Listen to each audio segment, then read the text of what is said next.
सत साहिब सतगुरुदेव की जय।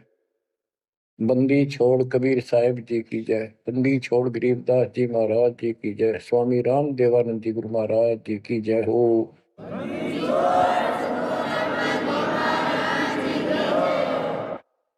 सर्व संतों की जय, सर्व भक्तों की जय, धर्मी पुरुषों की जय। श्री काशी धाम की जय, श्री सुडानी धाम की जय, श्री क्रोथा धाम की जय, श्री बरवाड़ा धाम की जय। सत साहिब जय जय सतगुरु मेरे की जय जय सतगुरु मेरे की।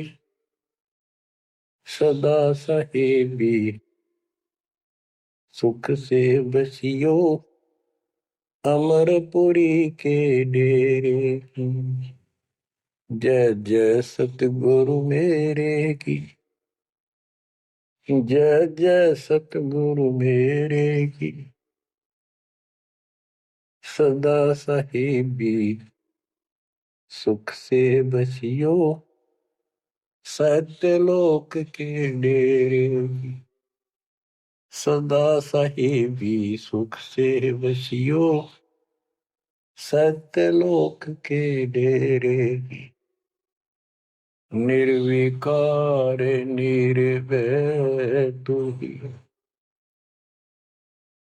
और सकल बेमान। जी साधो और सकल बेमान। सब पर तेरी साहिबी सब पर तेरी साहिबी। तुझ पर साहिब ना निर्विकार निर्भय। बच्चों, परमपिता परमात्मा कबीर जी की असीम रजा से आज आप अपने घर की जानकारी प्राप्त कर पाए हो। ये सामान्य बात नहीं है जो दास आपको बता रहा है, क्योंकि आपने कभी सुनी नहीं थी ये बातें। कहीं स्वप्न भी नहीं था कि ऐसा भी कुछ है। जब तक इस गंदे लोक में हम जिसको सुख मान रहे हैं, हम आखिरी दुख मानते हैं मृत्यु को, या फिर उस रोग को जो जानलेवा है। बस उसके बाद कितना कष्ट आ जाओ हम उसको दुख नहीं मानते, क्योंकि हम अभ्यस्त हो गए। इस कष्ट को झेलने की आदत बन गई। टांग कट जा, हाथ कट जा, टूट जा, फिर भी हम जीने की आशा करते हैं। और बात भी सही है, वे क्यों तो जन्म हुआ था, फिर मृत्यु क्यों हो रही है। हम और सब कष्ट को स्वीकार करने के तैयार हैं, लेकिन मौत अच्छी ना लगती। हाँ, मौत को जब सरेंडर करते मौत के लिए, जब कति महादुखी हो जा, शरीर कति नष्ट हो न हो, कंडम हो जा, उठा जाना बैठा जा, सांस भी साबित ना हो, हम स्वयं ही जब मानते हैं ये भगवान इसका अच्छा तो मर जावा, वो तो है ही, मरना तो है ही, मरे भीगा। लेकिन मरने के बाद कौन सा सुख होगा। फिर कुत्ता बन गया, गधा बन के कीड़े पड़ गए, वहां कौन संभालेगा। तो ये अभी हमें ये ज्ञान था नहीं, ये ऐसी दुर्गति हो क्यों रही। आपको दास बार बार बताता है, मनुष्य जीवन उन्हीं को मिलता है जो बहुत ही पुण्यकर्मी होते हैं। पिछले जन्म उनके जबरदस्त होते हैं। ये अलग बात है, किसी के ज्यादा होते हैं अच्छे कर्म, किसी के कम होते हैं, पर बढ़िया कर्मों वाले ही मनुष्य जीवन प्राप्त करते हैं। और मनुष्य शरीर में उनको सुविधाएं भगवान देता है जो एक मानव को मिलती हैं। जिनके पास पैसे ज्यादा हैं वो ज्यादा बकवास करते हैं। कार ले ले, कोठी बन गई, और भी कोई 10-5 प्लाट खरीद ले, यानी भक्ति की तरफ नहीं जा सकते वो लोग। या जो कतिय दुखी है, हैंड टू माउथ है, यानी समय पर रोटी ना मिलती, वो भगवान के लिए जागा कहाँ? उसको सारा दिन रोजगार की समस्या, समस्या पर समस्या रहती है। तो कहने का भाव ये है कि जब तक हम थोड़े बहुत सुखी नजर आते हैं, जिस गंदे सुख को सुख मान रहे, तब तक हमें भगवान की कभी जरूरत नहीं। ये ज्ञान हो या फिर कष्ट आना शुरू होता जो भगवान याद आता, उसके लिए परमात्मा कहते हैं कबीर साहब, कबीर दुख में सुमन सब करें, सुख में करे न कोई, और जैस सुख में सुमन कर ले तो दुख का एक हुआ। कबीर सुख में सुमन किया नहीं, दुख में करते याद, कहे कबीरता दास की कौन सुने फरियाद। सुख में तो करा नहीं, जब कैर टूटने लग गया चारों तरफ से, कैंसर डिक्लेयर होगी, सांस साबित नहीं आंदा, कई कर्म हीनता फिर भी नहीं मानते कि नाम ले लो और भक्ति कर दो, गला ना देखी जाएगी। उनके इतने कर्म कमजोर होते हैं, संस्कार माड़े होते हैं, खराब होते हैं। थोड़े बहुत कष्ट होकर भी यदि परमात्मा की तरफ लग पड़े, चल पड़े, उसका नाम ले ले, तो भी सहारा देना शुरू कर देता था। बड़ा दयालु है। अब भक्ति से सब दूर हो चुके हैं, और जो करते हैं वो पिछले संस्कारी हैं, उनको रास्ता ठीक नहीं मिलता, वो शास्त्र विधि त्याग कर मनमाना आचरण करने पर लगे हुए हैं। कोई बेचारे पहाड़ों पर जाते हैं, कोई तीर्थों पर जाते हैं, कोई पर भी लेने जाते हैं, कोई मंदिर में, कोई मस्जिद में, और कोई मंडी बना रखी वहां मत्था टेकने जाते हैं। यानी उनको चाह भगवान की है पर रास्ता ठीक नहीं। अब जैसा आपने प्रसंग सुना कि पांडव यज्ञ अश्वमेध में एक का पाया साध, गरीब गोरख से ज्ञानी गणे, सुखदेव जति जहान, सीता सी बहु भारिया, बहुत पत्नियां मिल जाएंगी सीता जैसी, अपने धर्म कर्म पे साफ सुथरी रहने वाली। संत दूर स्थान, कहते हैं पांडव यज्ञ अश्वमेध में एक का पाया साध, 33 करोड़ जहां थे देवता, 88,000 ऋषि, 12 करोड़ ब्राह्मण, 9,84 शब्द, उनमें एक का संत मिला, वाल्मीकि सुदर्शन जी। उसका कारण क्या था? उनकी साधना शास्त्र विरुद्ध है, गीता विरुद्ध है। तो बच्चों, शास्त्र विरुद्ध साधना करने से साधक को कोई लाभ नहीं होता। गीता अध्याय 16 श्लोक 23 में स्पष्ट किया है कि जो शास्त्र विधि को त्याग कर अपनी इच्छा से मनमाना आचरण करते हैं, लोक वेद के आधार से साधना करते हैं, उनको न तो सुख होगा और न उनकी गति होगी, यानी मोक्ष, और न उनका कोई कार्य सिद्ध होगा, सिद्धि प्राप्त होगी। इन तीन वस्तुओं के लिए, तीन पदार्थ के लिए हम भक्ति करते हैं। घर में सुख हो, शरीर में सुख हो, कार्य सिद्ध हो, ऐसी भक्ति करें कि जिसे सिद्धि प्राप्त हो, जिसके सहारे हम ऊपर जाएं। जैसे सुखदेव के पास एक आकाश में उड़ जाने की सिद्धि थी, और हमारे परमात्मा कहते हैं जो हम भक्ति दे रहे हैं इसमें 24 सिद्धि आ जाएंगे। इन 24 की 24 को भी कहीं यूज नहीं करना, उसका प्रयोग नहीं करना। ये उनमें एक सिद्धि आकाश से उड़ जाने की भी होगी। एक सिद्धि आकाश से उड़ जाई, एक सिद्धि जल पैर न लाई, एक सिद्धि कुछ खावे न पीवे, एक सिद्धि जो बहुत जीवे। ये कई कई दिन नहीं खाते पीते तो वो एक सिद्धि होती है। गरीबदास जी कहते 24 को ना मन चावे, सो हंसा सतलोक सदावे। तो कहने का भाव ये है कि ये सब शास्त्र विरुद्ध साधना करने वाले हैं, और अमीन ने जबरदस्त महात्मा मानना थे। ये ऊपर का दिखावा ऐसा गजब का करते हैं, सामान्य व्यक्ति को क्या पता।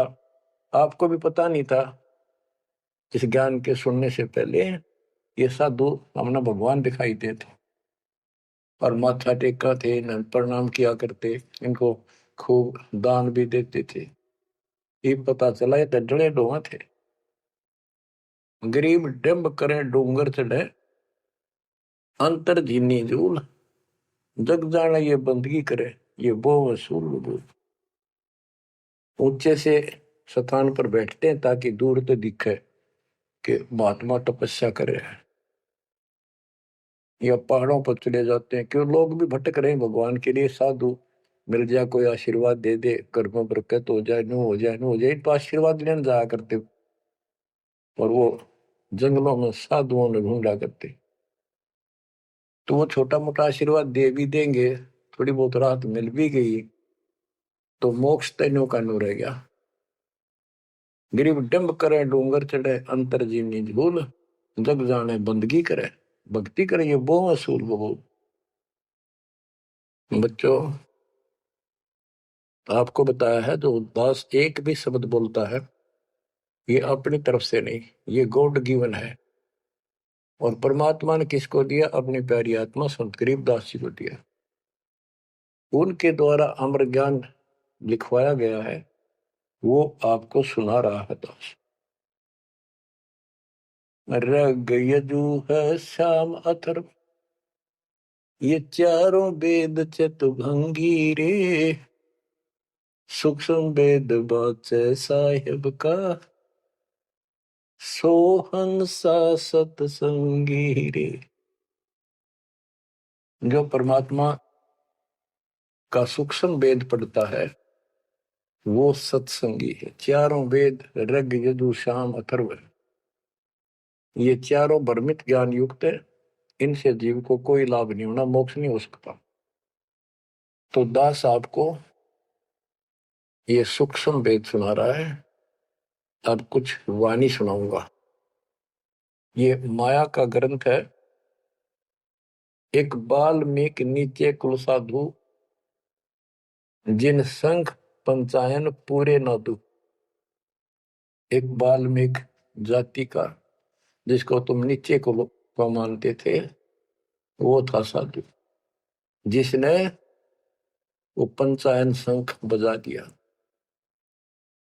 और गिनो माया के पूता, ब्रह्म जोगनी सब ही टूटा। ये बाकी ये माया के पुजारी, इनके पास यथार्थ भक्ति नहीं थी। चंद सूर केतक साई, जिनके आगे ये बड़े गदाई, नूरी दीपक धरे चिरागा, काल करंजन को उठ लग गया। नूरी अंग विनस है भाई, माटी के किस गिनती माई। कि ये ब्रह्मा विष्णु महेश्वर का नूरी शरीर है, हल्का सा नूर का। इन देवताओं का नूरी शरीर है, ये नकली नूर है, असली नूरी शरीर सतलोक में है। काल ने दुर्गा के माध्यम से यहाँ उस सतलोक वाली सारी डुप्लीकेट वस्तु बनवा रखी है। कति नो क्यों मिलते जुलते स्त्री पुरुष ऐसे ही है, लेकिन वहां ओरिजिनल शरीर है, बिल्कुल अविनाशी शरीर है। यहाँ कहते ब्रह्मा विष्णु महेश के नूरी शरीर है। ये नूरी अंग विनसय है भाई, माटी के किस गिनती माही। जब ये ब्रह्मा विष्णु महेश जैसे मरेंगे तो ये मिट्टी के जो हमारे हैं, तुम्हारे मनुष्य के, ये कौन से खाते में है कि तुम ना मरोगे। और फिर क्या कहते हैं? ऐसे भरम ना भूलो लोई, इनकी ओट न उभरे कोई। जिनकी देवताओं की, ब्रह्मा विष्णु महेश की, देवी की, काल की तुम आड़ ले रहे हो, शरण लिए बैठे हो, ऐसे भ्रम ना भूलो लोई, इनकी ओट न उभरे कोई। कोई पार नहीं हो सकता, किसी का कल्याण नहीं हो सकता। यही 84 लाख योगियों पर कष्ट उठाते रहोगे। अब क्या कहते हैं? या तो 56 कोटि सहारे, और करी ठगोरी क्षण में मारे। 5 तत्व त्रिगुण की पूर्णी, आवे ब्रह्मा विष्णु महेश्वर जो। ये ब्रह्मा विष्णु महेश भी जन्म मरण के अंदर आवेंगे। बच्चों, यदि आपको पहले तैयार ना कर रखा होता ना सारे प्रमाण देके, तो आप कति नहीं सुनते। अगले दिन आप कति कान का नहीं लाते यूट्यूब के चैनल को, जो कहो झूठ बोल रहा है। और आज आपके घीसा गल है कि गजब अजब कति साची सारी। और ये 300 वर्ष पहले संत गरीबदास ने लिखे कदर गए थे। उन्होंने प्रचार नहीं किया, उनको पता था कि इस ग्रंथ ना और पाट देंगे जय ईब गणा प्रचार कर दिया था। आग ला देते इसके पहले जो इतना गहराई से कोई बतानिया होता था। और अब ओए होए, ये जो दिल करता है सुने जावा कितनी गजब की सच्चाई और पढ़े जावा। देखो बच्चों कितना अंतर हो गया। अज्ञान के कारण हम अपने खजाने न छोड़े फिरा थे। चारों युग में संत पुकारे को कहा हम हेल रे, हीरे माणिक मोती बरसे ये जग चुगता ढेल रे। हम डले इकट्ठे करा थे डले कंकर, शास्त्र विरुद्ध साधना करके। और ये हीरे माणिक मोती है, ये है वह सच्चाई रूपी हीरे मोती, ये वर्षन लायक रहे और सच्ची भक्ति। अब क्या बताते हैं, ऐसे भ्रम ना भूलो लोई, इनकी ओट न उभरे कोई। यादो 56 कोटि सहारे, करी ठगोरी छन में मारे। अब सुनो, यादो 56 कोटि सहारे, करी ठगोरी छन में मारे। 5 तत्व त्रिगुण की पुनी, आए ब्रह्मा विष्णु महेश्वर जूनी। देखो काल का जाल कितना भयंकर है। गरीब दुर्वासा को पेता, समझन आई नीचे। 56 करोड़िया दो कटे, मची रुद्र की कीचे। गरीबदास जी कहते दुर्वासा तपस्या कर कर परमाणु बम बन गया, सिद्धियां भर गई, वचन की शक्ति आ गई। यादों के अंदर एक अभिमान हो गया था कि हमारे साथ श्री कृष्ण जी हैं।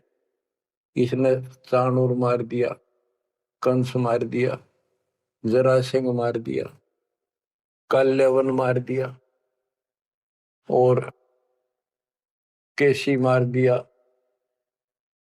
तो इस प्रकार ये नो सोच बैठे थे कृष्ण तो ऊपर कोई नहीं और थारा कोई कुछ नहीं बिगाड़ सकता।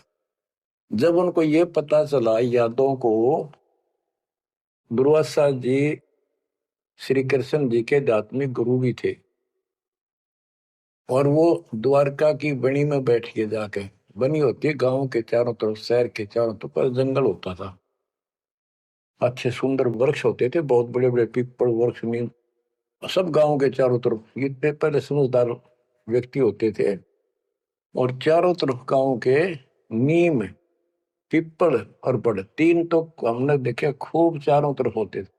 उनसे ऑक्सीजन गांव में जाती थी, किधर की हवा चलो सारी ऑक्सीजन जाती थी। तो उसका एरिया कम से कम आधा किलोमीटर का होता और पूरे गांव के चारों तरफ होती थी। उसको बनी बोलते थे। उसमें छोटे मोटे बोझले भी होते थे जिनकी 8 फ्रेश हो जाया करते थे लोग, साथ में तालाब होते थे। तो क्या बताते हैं कि बनी में बैठ गया दुर्वासा जी आके, और द्वारका के अंदर ये बात फैल गई कि दुर्वासा जी बड़े पहुंचे हुए संत ऋषि हैं, भूत भविष्य वर्तमान की तीनों काल की जानते हैं। तो जवान जवान बच्चे थे जिसमें श्री कृष्ण का पुत्र प्रद्युम्न भी था। उनके मन में यह आई भाई दुर्वासा की परीक्षा लेते हैं, देखते हैं कैसा भूत भविष्य की जानता है। उन्होंने स्कीम बनाई, एक लड़के के पेट पे लोहे की कढ़ाई बांध दी छोटी सी और गुजरियां वाले लड़कियां वाले कपड़े पड़ा दिए, मुंह पर घूंघट डाल लिया करते पहले, पूरा स्वांग कर दिया लड़की का, ले गए गर्भवती लड़की का। 5-7 और थे बच्चे, बच्चे तो क्या थे, अच्छे शादी हो रही थी उसकी प्रद्युम्न की भी। तो वहां बच्चे भी हो रहा था उसके अनिरुद्ध जैसे। दुर्वासा जी से जाकर उन्होंने कहा, हे महाराज, आप तीनों काल की जानते हो, त्रिकालदर्शी हो। ये व्यक्ति है, ये इसकी पत्नी है। इनके 10-12 वर्ष में भगवान ने दया करी है, इसका आश्रय है। और ये उतावले हो रहे हैं, ये पूछ लो भाई, बेटा होगा कि बेटी। दुर्वासा ने देखा दिव्य था, गुस्सा में होगा, लाल आंख कर ली, अब ये तो मजाक कर दिया। तो गुस्से में आगे कहने लगा, यह दो कुल का नाश होगा इससे, जो गर्भ है इससे। इस बात से जब गुस्सा हुआ तो भाग गए बच्चे। सारी नगरी में बात फैल गई कि बच्चों ने मजाक कर दिया और दुर्वासा ने श्राप दे दिया, या दो कुल का नाश होने का। तो उनको पता था, नगरी वालों को, श्री कृष्ण जी हमारे सिर पर कौन क्या बिगाड़ सकता है। फिर भी दुर्वासा का डर भी घना था, इसलिए श्री कृष्ण जी के पास गए और सारी बात बताई कि भगवान, बच्चा ने मजाक कर दिया, गलती तो है इनकी, और दुर्वासा जी ने श्राप दे दिया, समाधान बताओ। कृष्ण जी बोले, भाई दुर्वासा से माफी मांगो जाकर, इन बच्चा ने भी ले जाओ, उनके चरणों में डालो। ऐसा ही किया गया। दुर्वासा बोला, मेरा वचन मुख से निकल गया, वापस नहीं होता, ये नहीं ले सकता मैं, जाओ। वो आगे, अब सुनते रहियो, इस एक कथा से कितनी बात निकलेंगी, जहां हमारा भूल ला रखी थी इन्होंने। कृष्ण जी के पास आए, बहुत ज्यादा दुख हो गया सारी नगरी में। उस दिन भोजन नहीं बना, इतने दुखी हो गए। श्री कृष्ण जी के पास फिर गए जी, उन्होंने कहा है कि अब मैं कुछ नहीं कर सकता, मेरे मुख से निकल गया सो निकल गया। श्री कृष्ण जी बोले, कैसा करो, ये जो कपड़े बांध रखे थे ना, गाबा ऊपर, कढ़ाई के ऊपर रुई राई थी, और फिर नीचे कढ़ाई थी, कढ़ाई न तो घिसा के कति चूरा कर दो उसको, इन कपड़ों को फूक के और वहां डालो प्रभास क्षेत्र में, दूर यमुना के किनारे। तो उन्होंने सब न जाकर वो कपड़े, उस लड़की का रूप बना था, वो फूक फाक दिए, दरिया में बहा दिए, और वो कढ़ाई के सान ला के नंबर ला दिया उनके। सारा दिन लगे रहे, पत्थर पे घिसाएंगे, वो पूरा वहीं पडारा किनारे बजाता रहा। एक कड़ा किसी को दे दिया, भैया तेरी ड्यूटी कई दिन में घिसा। कड़े जो पकड़न के होते हैं ना कढ़ाई के, वो और तो घिसा दिया, वो एक कड़ा उस आलसी पर घिसा को नहीं, थोड़ा बहुत घिसा, वो बहुत सारा रह गया, उसने लोगों ने फेंक दिया। तो सबको ये हो गया कि बस समाधान बता दिया श्री कृष्ण जी ने, अब कुछ होने का नहीं, सब निश्चिंत हो गया। कुछ वर्षों के बाद आपस में जरा जरा सी बातों पर, आपस में यादों का, आपस में लड़ाई होने लगी। कोई जरा सी कहते लट्ठम लट्ठा मार दे एक दूसरे ने, हाहाकार मच गया नगरी में, अकाल मौत होने लगी, पशुधन नष्ट होने लगे। तो नगरी के व्यक्ति फिर गए श्री कृष्ण जी के पास कि हे भगवान, ऐसा कौन सा पाप उगड़ गया इस नगरी का, किसी ने किसी की बातें नहीं सुहाती, जरा सा बोलते हैं लट्ठम लट्ठा हो जाए, मार डाले,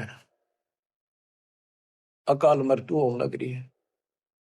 कुछ दया करो, रक्षा करो, कारण बताओ, कुछ समाधान बताओ, हमको धर्म पुण्य कहो, वो कर देंगे। श्री कृष्ण जी बोला, भाई जो दुर्वासा ने श्राप दिया है ना, अब वो फल गया, उसके कारण ये सब कष्ट आ रहे। तो नगरी के लोग बोले, जी कोई समाधान बताओ, आप तो मालिक हो, सारी सृष्टि के रचने वाले हो, आप तो सब कुछ कर सकते हो। कृष्ण जी बोले, ऐसा करो, सारे नर यादव, छोटे छोटे बच्चे, नवजात लड़का भी हो ना, नर, ओनली मेल, सबको ले जाओ प्रभास क्षेत्र में, यमुना में स्नान करो, स्नान करने से तुम्हारा ये दुर्वासा वाला श्राप खत्म हो जाएगा। तो सब ने वह बात माननी थी, क्योंकि गुरु थे वो और भगवान मान रखे थे। सब नवजात शिशु उस दिन भी जन्म हुआ था उस लड़के को मिलेगी, और वहां जाके स्नान करने लग गए। नगरी में कवा सुनी सबकी हो रही थी, आंख बड़ा थी एक दूसरे की। और जो कढ़ाई का चूर्ण, लोहे का चूर्ण बना कर डाला था, उसके एक घास उग गया तीखे पत्तों वाला, जैसे डाब होती है कुछ कुसकुसा जैसा, लंबा लंबा पठेरा सा सर जैसे, और इतने तीखे जैसे हम कई बार खेतों में ईख होता ना, ईख के पत्ते बहुत तीखे होते हैं, जरा सी सावधानी ना बरते तो हाथ में काट देते, वो उंगली में पूरा निशान बना देते थे। और वो तो फिर दुर्वासा के श्राप के थे। वहां पर उस सरकंडन पाड़े सर ने, और एक दूसरे को मारो, वो तलवार का काम करे, गर्दन कटकर नारी पड़ जाए। वो 56 करोड़ यादव आपस में कटके मर गए, थोड़े बहुत बचे। फिर कृष्ण जी को पता चला जी सारे कटके मर गए, आप तो को श्राप खत्म हो जाएगा, ही सारा कुल नष्ट हो गया। वहां तो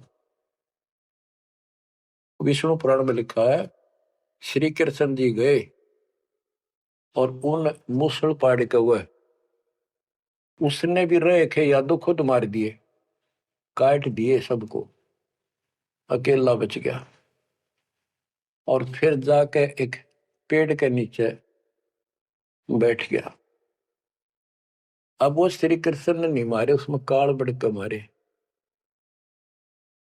जिसकी पूजा करें, जिसका पुत्र था, उससे का नाश कर दिया। फिर क्या बताते हैं, जो बाली मारा था श्री रामचंद्र जी ने एक वृक्ष की ओट लेकर, बाली को मार के सुग्रीव को राज दिया। सुग्रीव ने फिर रामचंद्र जी की हेल्प करी लंका पर युद्ध करने के लिए। वो बाली उसने मारा था धोखा करके, आमने सामने श्री रामचंद्र जी लड़ नहीं सका, उसमें इतनी ताकत थी, 50% पावर खींच लेता था बाली। इसलिए वृक्ष की ओट लेकर सुग्रीव ने बता दिया उसके भाई ने, वृक्ष की ओट लेकर मार सकते हो, वैसे नहीं सामने नाड़ा। वृक्ष की ओट लेकर थोड़ा सा मुंह काटा, तीर ठोक दे। जब 7-8 तीर मारे, जब वो मरा था। फिर बाली ने कहा था जी आपने बहुत बड़ी गलती कर दी, आपका मेरा के रोला था, हमारा भाई भाइयों का झगड़ा था, और फिर लड़ना था, सूरवीर थे, आमने सामने आते, आपको पाप लगा, आपने ये बदला देना होगा। तो रामचंद्र जी ने बताते हैं, कहा कि मैं तेरा बदला दूंगा। श्री कृष्ण रूप में श्री राम जन्मे, और वो ये बाली एक बालिया नाम का शिकारी बना।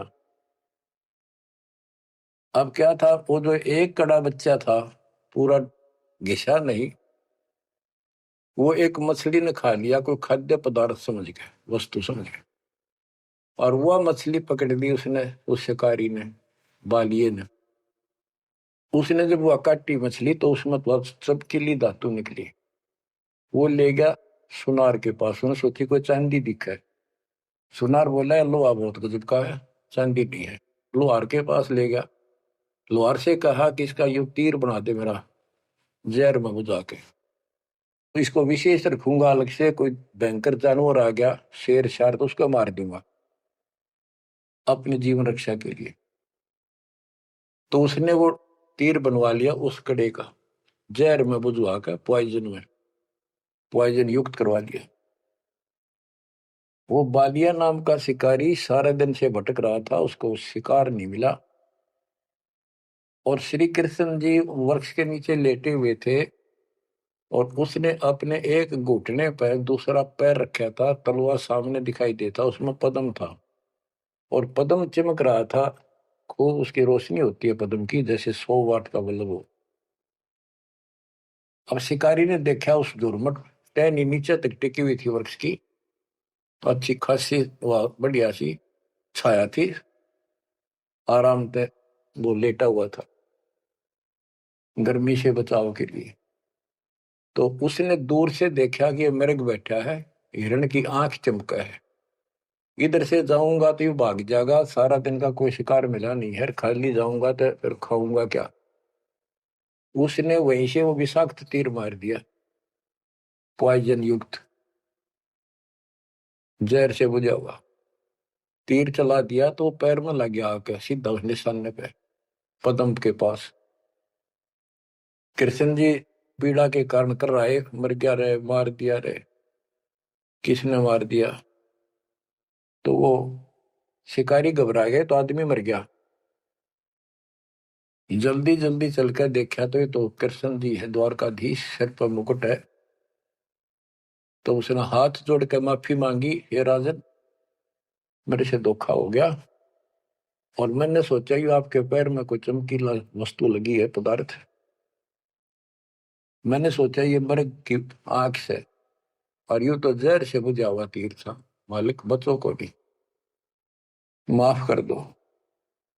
श्री कृष्ण बोले भाई कोई बात नहीं, यूं तेरा मैंने बदला दे दिया, तेरा दोष नहीं है, ये होना ऐसे ही था, पूर्व निर्धारित था। तो बादिया बोला हे भगवान, आप राजा और मैं एक निर्धन व्यक्ति, जंगल में भटकने वाला, आपका और मेरा के हिसाब किताब, क्या बदला हो सकता है। तब श्री कृष्ण जी कहते भाई तू बाली था, बड़ा बलवान था, सुग्रीव का भाई था, और मैं रामचंद्र रूप में अपनी पत्नी की खोज में भटक रहा था, और तेने अपने भाई को दुखी कर रखा था। उसने मेरे से वायदा किया, सुग्रीव ने, तेरी मदद कर दूंगा, मेरे भाई तो मेरा राज दिला दे। तने सीधे हाथों दिया नहीं तो युद्ध करना पड़ा, वृक्ष की ओट लेकर मैंने तू मारा, वैसे नहीं मार सकता था, वो मेरे से गलती बनी थी, धोखे से मारा तेरे, आज तूने भी मुझे धोखे से मार दिया, मैंने अपना बदला दे दिया, अब तू जा, और हो सके तो पांडवों को बता दे जाके, मेरे रिश्तेदारों को, कि ऐसे ऐसे हो गया, सारा यादव को लड़का मर गया, श्री कृष्ण भी अंतिम सांस गिराए। इतने में कुदरती, सारा खेल काल का, वो कुदरती आगे पांचों पांडव कुशल मंगल पूछने के लिए रिश्तेदारों में यहाँ जाते रहते हैं। पता चला नगरी सारी कटका मरी पड़ी है, इधर उधर खोजा, उस बालिए ने बता दिया, उस पार दिन शिकारी ने बता दिया, आप किसने खोज रहे हो, कौन हो। वो बोले हम पांडव हैं, श्री कृष्ण के हम रिश्तेदार हैं, और ये तो नाश हो गया, श्री कृष्ण जी भी ना पाया। उसने बता दिया ऐसे उस वृक्ष के नीचे पड़ा है, वो अपनी ना बताई गलती के, देखो कितने नौका कहो तो कैसे ग्यार वो वहां आ गए। तो श्री कृष्ण जी से उन्होंने पूछा जी क्या कारण हो गया। तक वही ऐसे ऐसे बच्चा ने मजाक कर दिया था, दुर्वासा ने श्राप दे दिया, या तो होनहार थी और होनी थी। अब सुन ले, तुम मेरे खास रिश्तेदार और भगत हो भगवान के, मेरा आपसे बड़ा अच्छा लगाव रहा है, ये मेरी अंत समय की बात सुन लो। तुम इस राज को अपने बच्चे को दे दो, परीक्षित को, और तुम हिमालय में जाकर तप करके शरीर में समाप्त कर दो। तुम्हारे ऊपर महाभारत में किए हुए वो पाप कर्म लगे हुए हैं, तप करने से वो कम हो जाएंगे। अब अर्जुन पे उस समय रुका नहीं गया, क्योंकि गीता बोलते समय उसने कहा था कि तुम्हें कोई पाप नहीं लगेंगे, ये तो मैंने मार रखे, तेरे दोनों हाथों में लाडू अर्जुन, युद्ध में मर गया स्वर्ग जाएगा, जीत गया तो राज करोगे। उस समय अर्जुन बोला भगवान आप बशत ऐसी परिस्थिति में हो, अब ये बात मैंने बोलनी नहीं चाहिए, लेकिन ये परिस्थिति पहले भी आई थी, जब आपने मेरे भाई युधिष्ठिर को दुखी होते को देख के, हमने जो बताया था कि इसको बड़े भयंकर स्वप्न आ रहे हैं, कष्ट है, सारी रात जागता रहता है, खाता नहीं पीता नहीं, बड़ा कष्ट में है, तो आपने बताया था कि तुम्हारे ऊपर वो पाप है जो तुमने महाभारत में बंधुघात किया था, उसके कारण ये कष्ट आया है। उसका समाधान आपने बताया अश्वमेघ यज्ञ, वो भी हमने कर दिया, अरबों रुपये लाकर। आज आप वही पाप फिर बता रहे हो। हे भगवान, जब क्या कह रहे थे, जब गीता सुनाओ थे, मैं मना करूं था युद्ध नहीं करूं, मतलब मांग कर खा लेंगे, लेकिन आपने मेरे को टिकट नहीं दिया। ऐसा भयंकर रूप दिखाया, मैं डर गया। मैंने सोच लिया था जो युद्ध ना करूंगा तो यूं मारेगा। एक बार और दिखा दिया ऐसा भयंकर शरीर, मेरा तो वैसे हार्ट अटैक हो जाएगा। इस कारण से मैंने युद्ध करना स्वीकार कर लिया।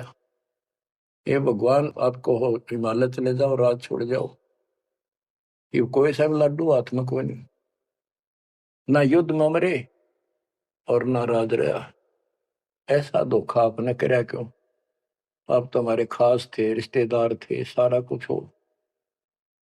तब कृष्ण कहता, भाई मुझे नहीं पता वो क्या हुआ यार, क्या नहीं हुआ, मैंने क्या कहा था, अब मुझे कोई याद नहीं है, इस स्थिति में नहीं हूं मैं। युधिष्ठिर बोला, अर्जुन इस समय ये बात ना करें। हो लिया जो हमारे भाग में था हो गया। श्री कृष्ण बोला, या कोई नर या दो नहीं बचा है, लेडीज हैं केवल, इनको ले जाओ, इनकी रक्षा करो, अपने साथ ले जाओ वहां पर, या इनको जंगली लोग दुखी करेंगे, इनकी इज्जत लूटेंगे, ले जाना। और मेरे शरीर को फूक के बॉक्स में डाल दियो, बॉक्स में, लकड़ी के में। तो उन्होंने ऐसा किया, फूक के बॉक्स में डाल दिया, उसको दरिया में बहा दियो। तो बच्चों, ऐसा ही किया गया।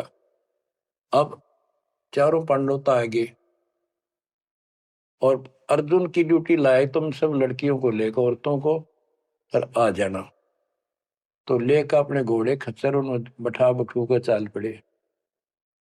रास्ते में बिल्ला ने, जंगली लोगों ने उनको घेर लिया, अर्जुन के साथ युद्ध करे, अर्जुन पिटा। अर्जुन पर वो दोनों से उठा भी कोने, जिसने महाभारत के युद्ध में लाखों आदमी मार दिए थे, उठा नहीं, उससे जो खड़ा खड़ा पिटे। वो क्या करा उन दुष्ट लोगों ने, कुछ तो औरतों को ले गए, धन लूट ले गए, और थोड़ी बहुत बची उनको लेकर अर्जुन अपने घर आ गया, वहां इंद्रप्रस्थ आ गया। फिर वो कोस रहा है श्री कृष्ण को, कितने सारे धोखा करे हमारे साथ, नाश करवाना था, युद्ध करवाया, जब तक मेरे में ताकत देती, एक मारू था 10 मरे थे, और आज मेरा हाथ भी ना उठा, धनुष तो दूर की बात है। गीता में ये काल कहता है कि मैं बलवानों का बलवान, बुद्धिमानों की बुद्धिमय ही हूं। वह तो शक्ति दे दी नाश कराने में, वह छीन ली वापस। ऐसे धोखेबाज भगवान की भक्ति करके हमने असंख्य धर्म नष्ट कर दिए बच्चों। अब बताओ, अब सुनो इस कथा का निष्कर्ष। ना तो पांडवों को स्वर्ग मिला, नरक में पड़े, ना वो राज रहा, और जैसे किसी ने श्राप दे दिया कि 3 ताप के अंतर्गत कष्ट होता है, वो 3 ताप का कष्ट भी श्री कृष्ण जी से समाधान नहीं हुआ। पहले कह दिया कि इसको घिसा के सारे कढ़ाई को, कपड़ों को फूक कर उस चूरे को जमुना में डाल दो, तुम्हें ये दुख नहीं होगा, दुर्वासा का श्राप कष्ट नहीं देगा। वो सारा कर दिया। फिर बोले कि उसमें स्नान कर लो, जमुना में नहाने से सारा श्राप कट जाएगा। वो बेचारे नहा भी लिए, वो श्राप तो कटा कोई ना, वो कट कर मर गए। तो ये नकली जितने संत हैं, नो धोखा दे रहे तुम्हारे साथ। वह ऐसा चढ़ा दो, वहां स्नान कराओ, पर भी में नहा लो, कुंभ का मेला बड़ा, पर भी में नहा लो, मुक्ति हो जाएगी, है, उस तालाब में नहा लो, तीर्थ में, वहां मुक्त हो जाएगा। ये नो विरान मट्टी करे, कुछ होना जाना नहीं। तुम कौन राम का जपते जापम, ताते कटे ना तीनों तापम। अब क्या बताते हैं, ऐसे भरम न भूलो लोई, इनकी ओट न उभरे कोई, या 256 कोटि सहारे, करी ठगोरी छन मोरे, 5 तत्व त्रिगुण की पुनी, आए ब्रह्मा विष्णु महेश्वर जोनी। अष्ट सिद्धि नौ निधि मन के पोए, जा पर ब्रह्मा विष्णु महेश्वर रोए। नौ अवतार पार ना पाए, ब्रह्म जोगिनी सब डकाए। कृष्ण विष्णु कन्वा भगवाना, ब्रह्म जोगिनी संग खिलाना। 14 लोक रसातल कूटे, कोई गुरुमुख साधु बिरले छूटे। के कोई गुरुमुख साधु पूर्ण संत का उपदेशी भगतमती केवल इनका बचाव हुआ। यम किंकर के धाम नरेशा, सर दर्शन के बंधे केसा। विष्णुपुरी लूटी विधि भारी, जा चंदा बदनी कामनी नारी।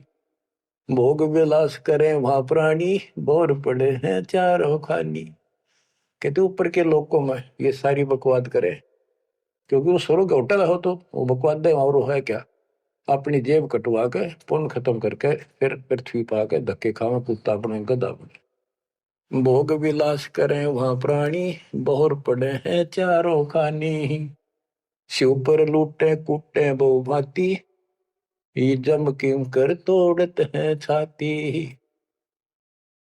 बच्चों, स्वर्ग बैकुंठ मठ सब लूटे, बिस्त बीज थे सो नहीं छूटे।